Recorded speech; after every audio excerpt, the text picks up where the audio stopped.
warahmatullahi wabarakatuh, anak-anak Ibu. Waalaikumsalam warahmatullahi wabarakatuh. Sebelum kita melaksanakan pelajaran, sebaiknya kita berdoa ya anak-anak Ibu. Berdoa menurut agamanya masing-masing, berdoa dimulai.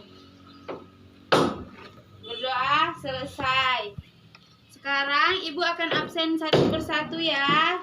Kalau Ibu sebut namanya, hadir, bilang seperti itu ya. Ya Bu.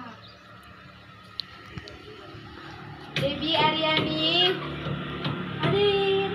Soraya hadir Bu. Semuanya hadir ya. Sekarang kita lanjut ke pelajaran kita. Tema 5 tentang hidup bersih dan sehat. Ada yang tahu kenapa bersih dan sehat selalu digabungkan? Ada. Kenapa? Ya, karena bersih sehat itu wajib untuk kehidupan kita sehari-hari. Betul, bersih dan sehat itu sangat wajib. Kenapa mereka selalu digabungkan? Karena kalau kita menjaga kebersihan, maka tubuh kita akan sehat. Dan imunitas tubuh kita juga meningkat. Kalau kita jaga kebersihan, imunitas tubuh kita meningkat dan tidak ada yang namanya penyakit atau virus yang datang ke tubuh kita. Sekarang Ibu mau kasih tahu, ini ada dua gambar. Ada tahu perbedaan dari dua gambar ini? Ada.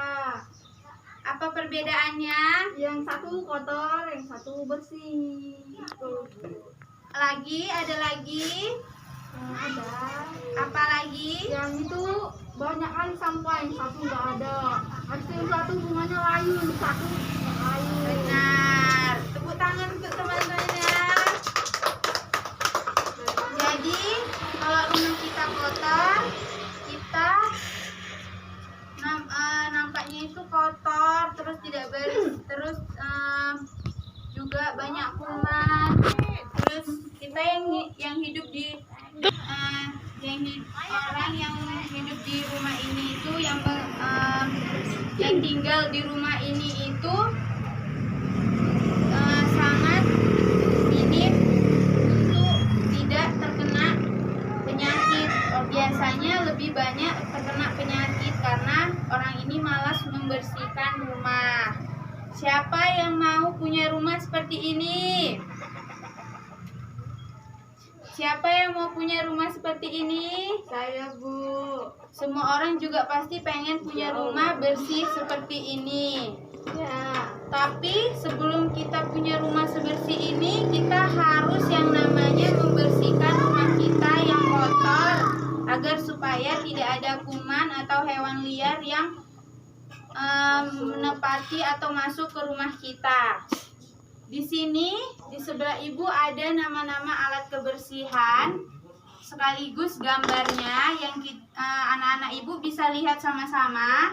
Ini ada beberapa alat kebersihan yang bisa kita gunakan untuk membersihkan rumah yang kotor. Yang pertama adalah kain lap. Biasanya kain lap ini digunakan untuk membersihkan atau mengelap kaca rumah kita agar supaya terlihat bersih. Terus juga selanjutnya habis kita membersihkan pakai kain lap, biasanya kita menyapu rumah agar supaya sampah atau debu yang tadi habis kita lap pakai kain lap terhempas jauh. Jadi kita harus menyapunya dengan sangat bersih. Selanjutnya kita harus menggunakan kain pel agar supaya kuman yang tadi ada tertinggal di lantai rumah kita juga terhempas jauh sangat. Jadi kita yang tinggal di rumahnya juga sehat bersama keluarga kita semuanya. Selanjutnya kita punya yang namanya halaman luar. Tahu ini gunanya untuk apa? Tahu, Bu. Untuk apa anak-anak Ibu? Bersihkan sampah, Bu. Bagus. Gunanya untuk membersihkan sampah yang di luar agar supaya terlihat rapi. Jadi orang saat bertamu atau hanya sekedar lewat di depan rumah kita, melihat rumah kita bersih, orang juga senang dan kita pun melihatnya senang. Terus kalau yang rumahnya itu halamannya besar, biasanya dikumpulkan dulu sampahnya, lalu nanti sebelum dia dibuang ke tempat sampah, dia harus menggunakan sekop sampah. Jangan dibilang sekop aja, nanti bapak-bapak bangunan lewat bilangnya sekop, pikirnya sekop bangunan, sekop semen. Jadi harus yang namanya dibilang sekop sampah. Setelah itu kita buang sampahnya ke dalam tempat sampah. Jadi kita itu harus yang namanya buang sampah pada tempatnya. Setelah tadi kita mengenal alat-alat kebersihan dan kita sudah merapikan atau membersihkan rumah, terus rumah kita terlihat indah. Jadi di rumah kita ini banyak sekali ya ternyata bentuk-bentuk, dari bentuk jendelanya persegi 4, bentuk pintunya persegi panjang, terus juga atapnya bentuknya jejar genjang. Dan ternyata setelah kita bersihkan, di belakang rumahnya ada bukit yang bentuknya hampir mirip dengan segi 3. Terus juga gagang pintunya bentuknya itu lingkaran. Di sini ibu mau ngasih tahu bahwa ini itu bentuk dari jendelanya itu bentuknya persegi. Ada yang tahu berapa sudut dari segi 4? Ibu kasih tahu ya. Ini adalah sudut yang dinamakan sudut. Jadi kita hitung sama-sama ya. 1, 2, 3, 4. Sudut dari segi 4 ada 4. Terus bukitnya itu seperti segi 3. Ada yang tahu sudut dari segi 3 itu ada berapa? 3 lah. Benar, ada 3. Terus apakah gagang pintu ini yang bentuknya lingkaran? Apakah bentuk sudutnya ada? Tidak.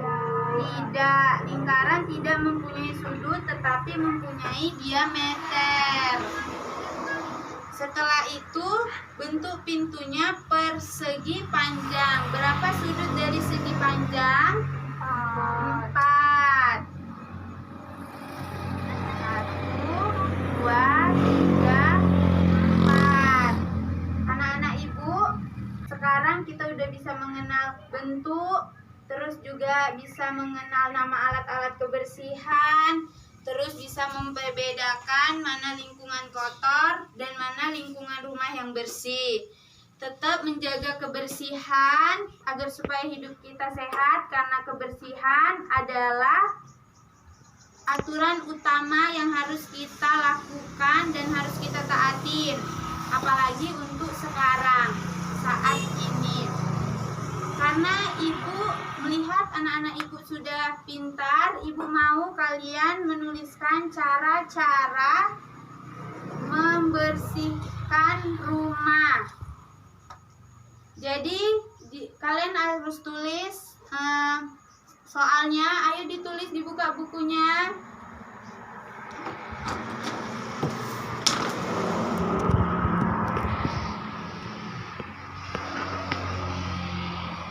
Soal nomor 1, tuliskan cara-cara membersihkan rumah.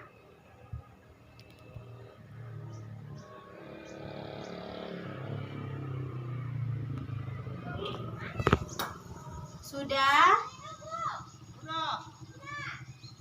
Sudah? Lalu kerjakan ya anak-anak ibu. Semua anak-anak ibu sudah mengumpulkan tugas dan bukunya sudah ibu jalankan. Semuanya benar. Ibu sangat bangga kalian bisa mengikuti pelajaran yang ibu ajarkan ke kalian. Dan semoga bermanfaat untuk kalian keesokan harinya. Kalau gitu kita akhiri saja pelajaran kita hari ini. Assalamualaikum warahmatullahi wabarakatuh anak-anak ibu semuanya.